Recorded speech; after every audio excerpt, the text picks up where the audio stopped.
You know, true enough, the dragons may be attacking. The end of the world is at hand. Prophecies are coming to pass, blah, blah, blah. The Wyvern Apocalypse. Okay, that's all fine and dandy and everything, but you know, priorities, okay? First things first, we need to go loot this cave. Because that's really what Skyrim's all about. Yeah, screw Alduin and the end of the world. We gotta go, you know, raid the bandits and loot all the dungeons and get all the things. Yeah, definitely. Alright, so we are going to cruise back here to this cave that's not too far from the Standing Stones. I think they put this cave here on purpose, because there's really, like, no boss in it, and it never really levels. Like, as a matter of fact, keep this in mind if you ever want to level up your werewolf or your vampire lord tree or something like that. It's caves like this to keep in mind where you can come feed. Especially, you know, by the time you become a, you know, vampire lord or werewolf, you're probably going to be a higher level, depending on how you play through the game.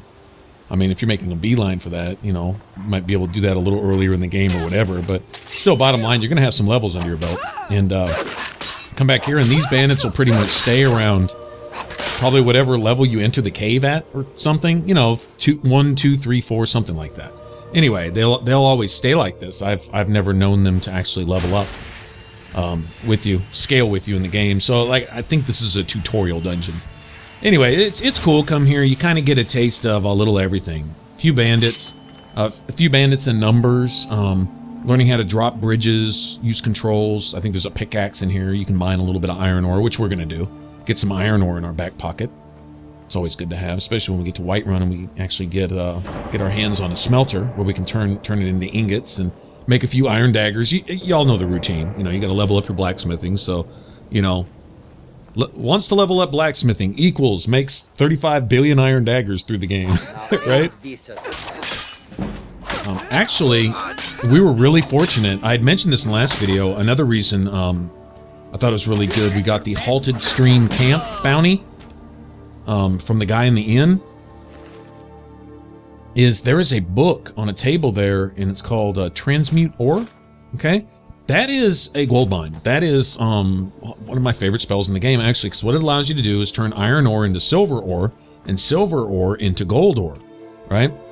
And so essentially, if you have a pocket full of iron ore, which if you're at the Halted Stream Camp you're going to, there's got to be at least 10 or 20 ore veins there. You're going to walk out of there with a lot of iron ore.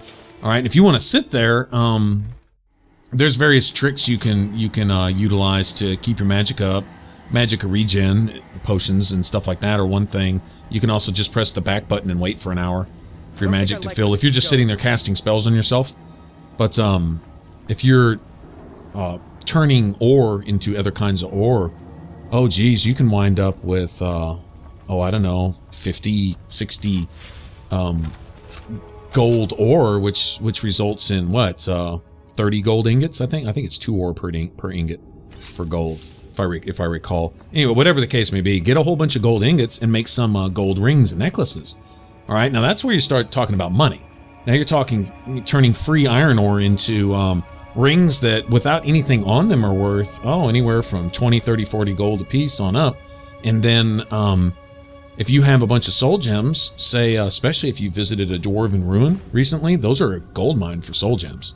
Soul gems of all type. Just about every construct in there, from the little spiders to the, you know, the spheres and all those guys, especially the centurions. They usually carry like grand soul gems and even black soul gems.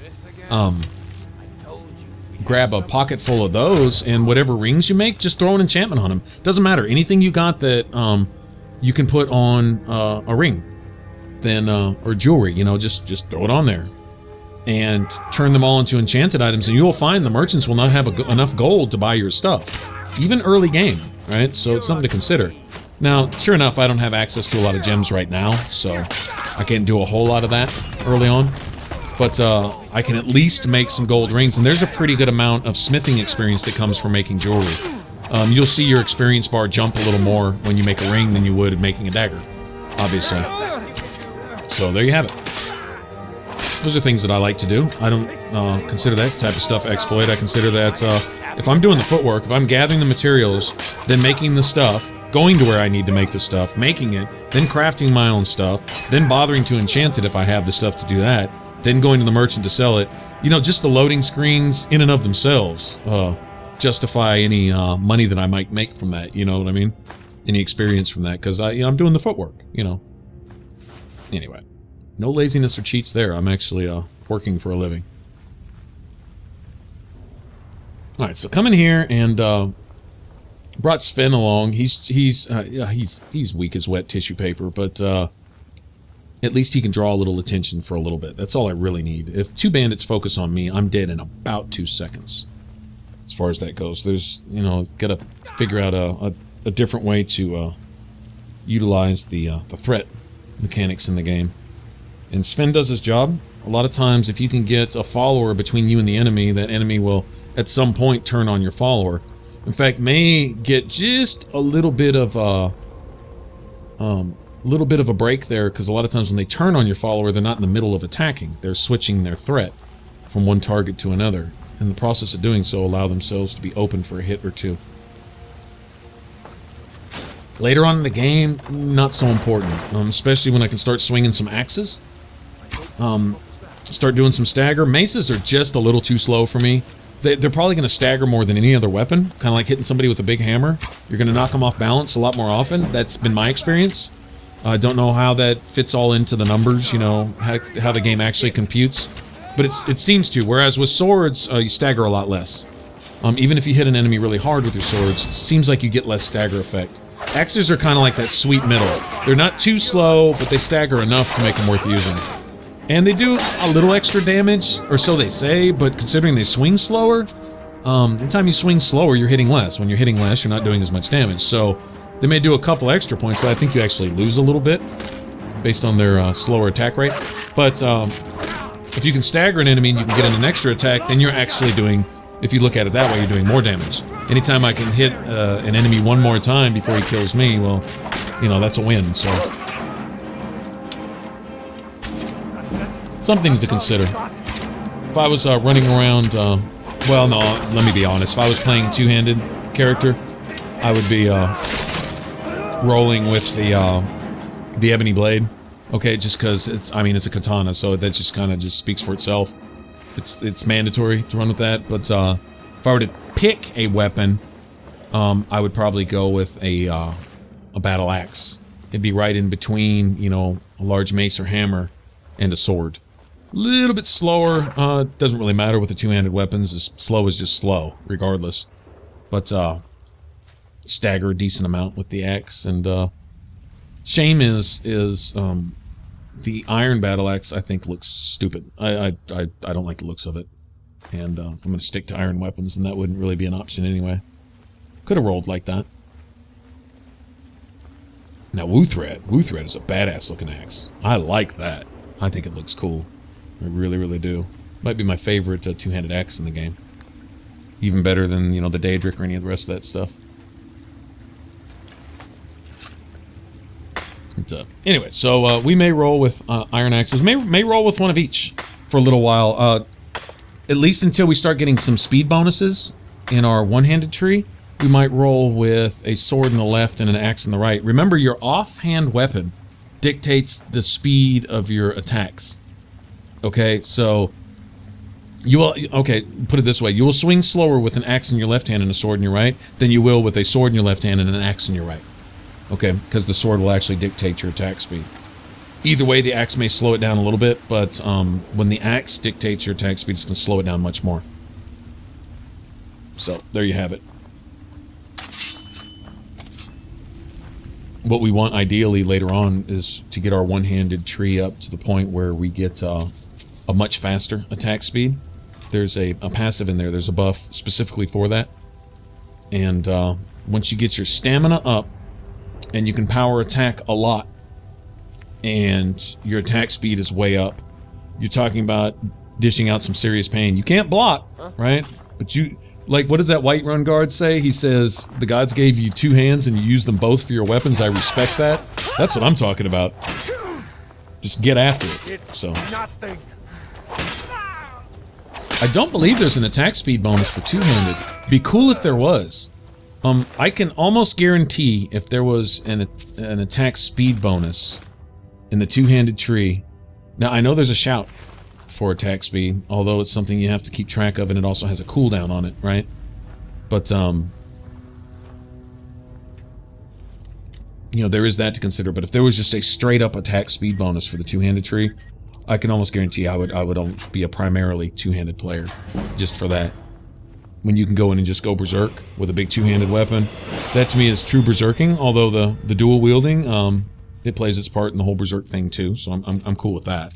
But yeah, I can almost guarantee I'd do that. If you could go in there with a 35 to 50% attack speed bonus with your big ass axe and just go to town, it'd be over. That's probably all I would be doing. But I'm not aware of anything like that in any of the skill trees or any of that stuff. Like I say, you have a shout for that. Now that shout is nullified by the passive in the dual wielding tree.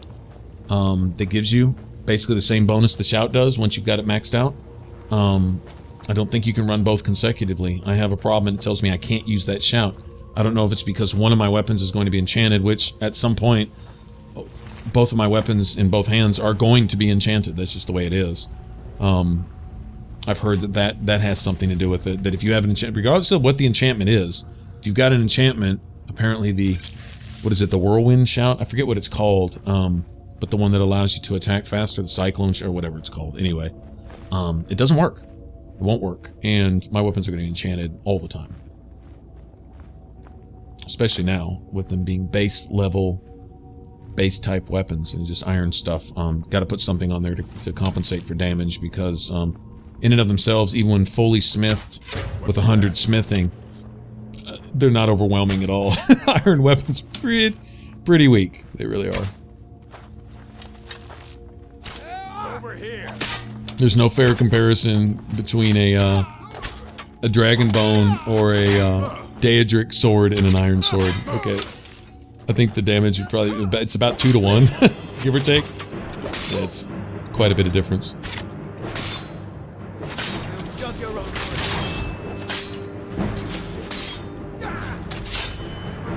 So this cave right here actually is really good practice for the whole threat management thing. Just learn how to get your followers in there, and if you watch the way they fight and the way it goes, it's almost designed like this. It seems to be almost designed like this. I mean, your followers can draw a certain kind of threat, right, when utilized properly, and the enemies will go for it. When you know you're really doing damage is when you're doing enough damage to pull threat away from a follower. Usually once a follower has enemy threat, they're not going to release that threat until they go down.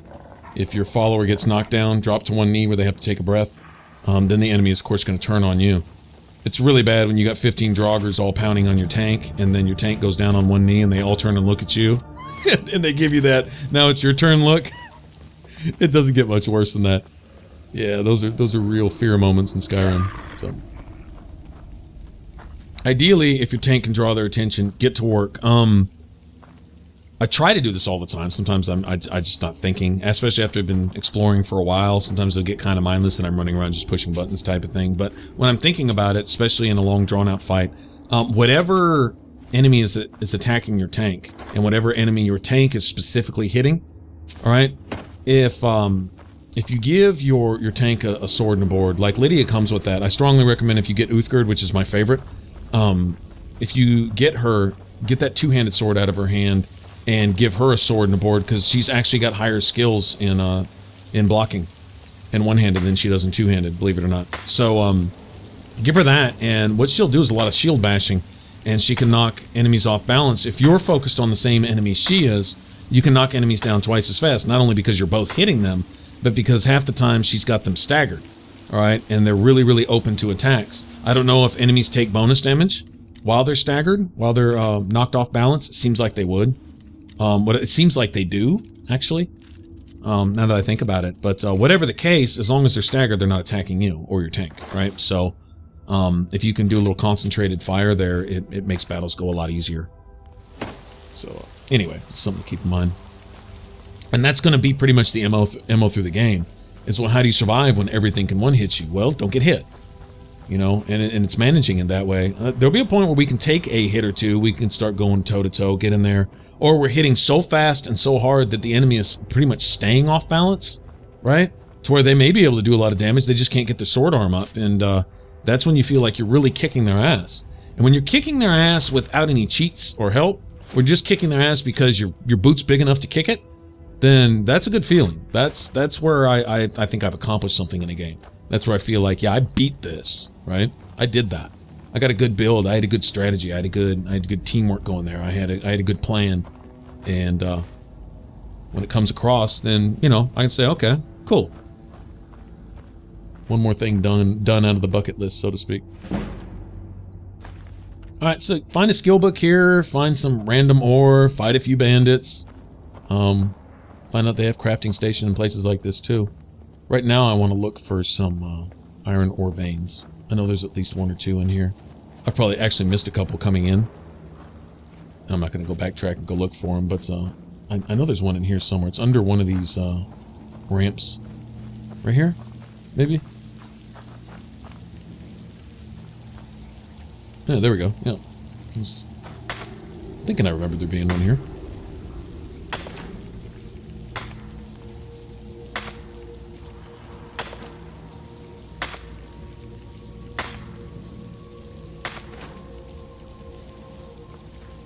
There's nothing I can do with this ore in Riverwood, but I can have it in my back pocket for when we get to Whiterun. There's a smelter as soon as we walk in the door, basically. And I'll be using that a lot this game. That one and the one at Windhelm. There's a little market there at Windhelm that, man, later on, once we've done a bunch of stuff with the Thieves Guild and stuff, there's going to be a fence there, a couple merchants that sell just about everything.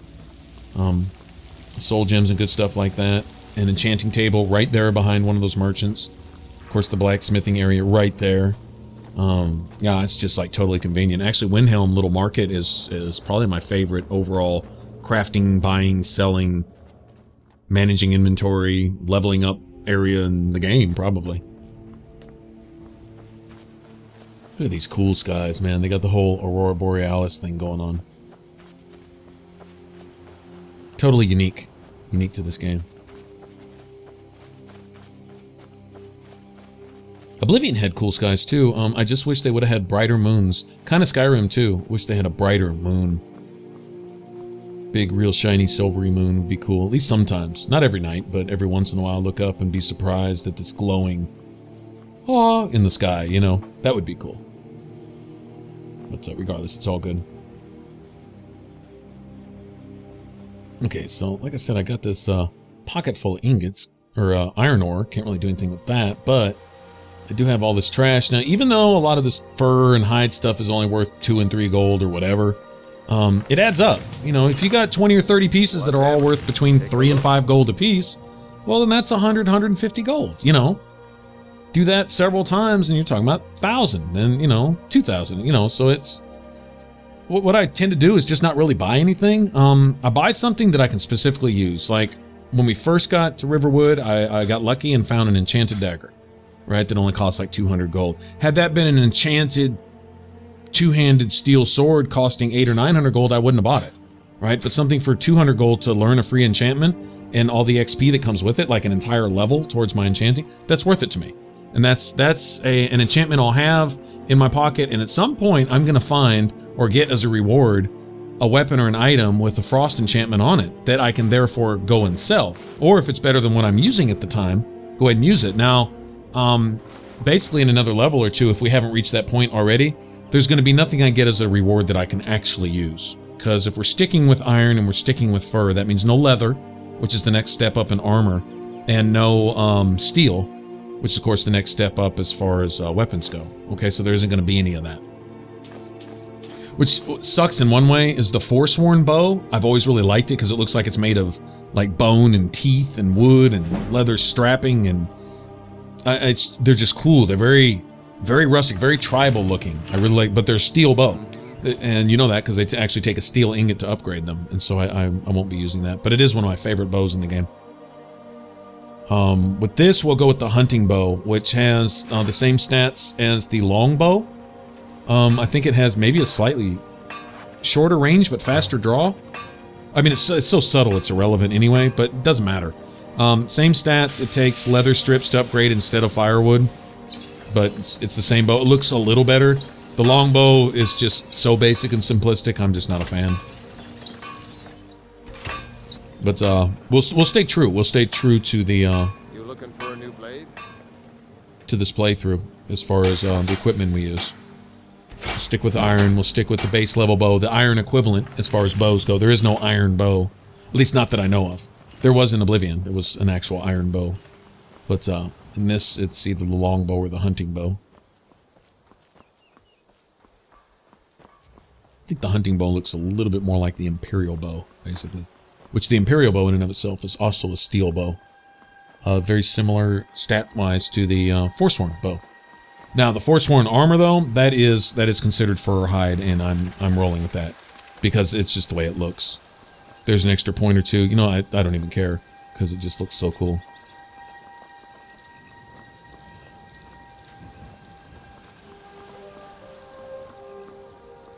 I might put on a hide set here in a little bit just to change it up. We'll be finding all that stuff on these bandits for the longest. When we get to Bleak Falls Burrow, there's quite a few bandits going into that place, and right there, very beginning. They'll all have fur and hide stuff. We'll start getting into studded armor, and then even get into the what was it, reinforced? There's a name for it. The one that takes the next ingot up to upgrade. I'm trying to remember the kind of ingot it takes. It's not iron. It's the one that you use. It's the kind of ore you use with iron to make steel. Conundrum, corundrum, or something like that. Anyway. Yeah, there's like a kind of a next step up in the light armors too. No, those are worth money though. I don't mind finding those at all because they're usually worth 100 gold or more each. Okay, now what I'm going to be looking for here is hopefully an Imperial escort, and I want to say something briefly on these Imperial escorts, is that regardless of how you've sided, regardless of how much or how little thought you've put into the whole Imperial Stormcloak thing, if you just really couldn't care less, you just want to play Skyrim, then great. But for those who actually take a side, right, I want you to stop and think about this, set your bias on the shelf, step back like a scientist, get your emotions out of it, and look at this for what it is. These are Imperial soldiers as a unit, meaning that they're commanded, or this is part of their procedure, right? Escorting a Stormcloak prisoner, or it may not even be a Stormcloak, it could just be a random Nord, right? Barefoot through the snow, across Skyrim, right? To deliver him up to Thalmor executioner torturers, right? Not only is that pointless, right? And not only does that just show their blind obedience to the Thalmor, right? But there's no excuse for this, and the Imperials aren't going to admit that they're trespassing, right? On Nordic lands. Regardless of what they used to have their little dictatorship over way in the past, whatever the Empire has become now is a shadow of its former self. In fact, I think that's actually using Elder Scrolls words there, shadow of its former self, right? And now it's become basically a Thalmor bootlicking organization that puts their mouth on anything that's dangled in their face, rather than, you know, to avoid a fight. And that's also cowardice as far as I'm concerned, but that's getting off into biased, all right? From the non-biased perspective, just looking at this as what it is they are errand boys delivering up political or otherwise prisoners, religious prisoners, who are being persecuted just specifically just for their religious belief, if nothing else, not just because of their allegiance with the Stormcloak cause. But here's the point: if the Thalmor are not an active participant in the war, right? Essentially, if they're just here as quote-unquote advisors, all right. Now we all know, even at the NPCs, we're supposed to believe that all the NPCs are blind to this, except the Nords, essentially. That they're the actual puppet masters pulling all the strings here, keeping the sides at each other's throats, right? Which isn't hard to do, because apparently the people on both sides are just a bunch of tools. But if you look at the Imperials here, for them to be delivering prisoners up to be tortured and executed by the Thalmor, who are essentially an inactive party in this war, or this conflict here in Skyrim, they're supposed to be here as an observatory role only and all that. That shows that they're not only contradicting what they themselves claim to be saying and believing, right? So there's some hypocrisy there. There's a double standard, right? But it's just bullshit. All along is what the Imperials would not ever want to do, being something of a man about themselves, if they have any of that left, is that they are just completely dirty-kneed, bowed down, given in, hoard themselves out to the Thalmor completely. Mind, body, and soul. And this stuff like this proves it. You don't go delivering up political prisoners to people who aren't part of the war, much less to be executing and torturing innocents, whether they're innocent or not. It's irrelevant. And for those of you who would yeah, let me go ahead and let Sven go on back to the house. Go ahead and carry on. He actually somewhat did his part there, at least a little bit. I almost got killed there right at the beginning. I had to notice I had to shed the hate, and once they got hit with enough arrows, whatever Imperial was chasing me turned his back, and then once he concentrated on someone else, it was easy work to get in there and clean up. And there you go. That's kind of the whole combat logic there, just in a nutshell, right? But anyway, just pointing that out, as I stopped and I looked and I said, why are these guys escorting this, and and then when I found out who they were taking them to, if it wasn't an Imperial torturer executioner, like, okay, nice job title, asshole, in a civil conflict here, whatever. But they were delivering up to the actual Thalmor themselves, and that they had their own little places set up to, you know, teach people what their civil rights are and aren't, and tell people who they can and can't worship, and this and that and blah blah blah, and something they're not even supposed to be involved with in the first place.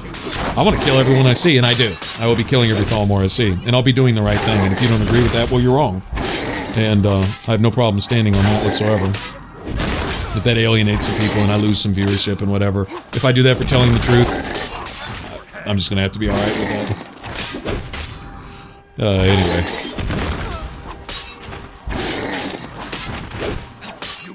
What is a man if he doesn't have any convictions, right?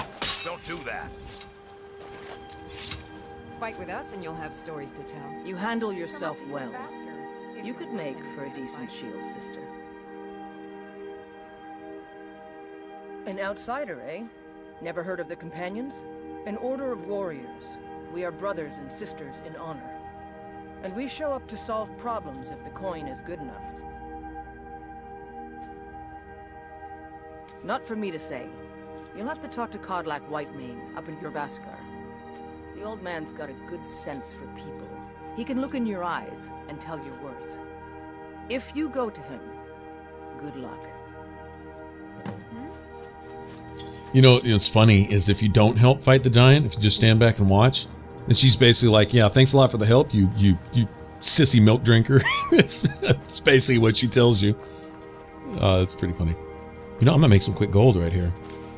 Also, we'll become best buds with this guy, and he'll be an ideal candidate to feed my Ebony Blade later, should I decide to do. I probably won't do that, because I'm not playing a two-hander, and as soon as I get my hands on that blade, I'll probably want to start using it.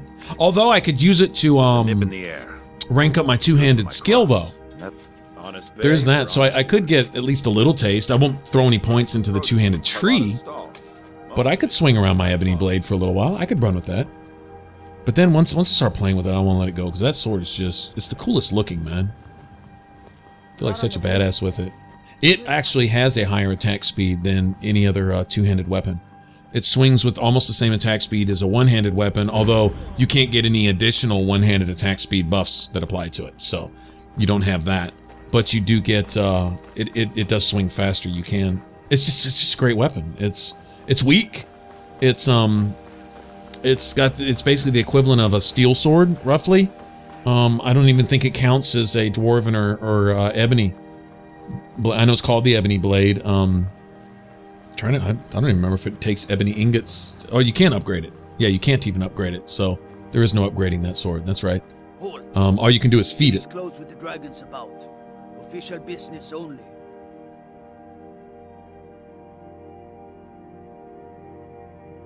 Fine, but we'll be keeping an eye on you.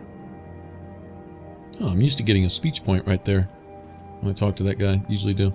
Yeah. Anyway, it's called the Ebony Blade, but it's not ranked like an ebony weapon. It has really relatively low damage. It just has the ability to absorb health, but it looks so cool. So who cares? Even if it just completely sucked, it wouldn't matter. It's just still a beast weapon. All right, so we'll explore Whiterun on the next one. How about that? Maybe grab some skill books and go report to the Jarl, and then go off and just do whatever. All right, you want to subscribe? Click that button up top. Thanks for watching. For the rest of this Let's Play, click that image in the middle, and I will catch you guys in the next one. Y'all take care. Bye-bye.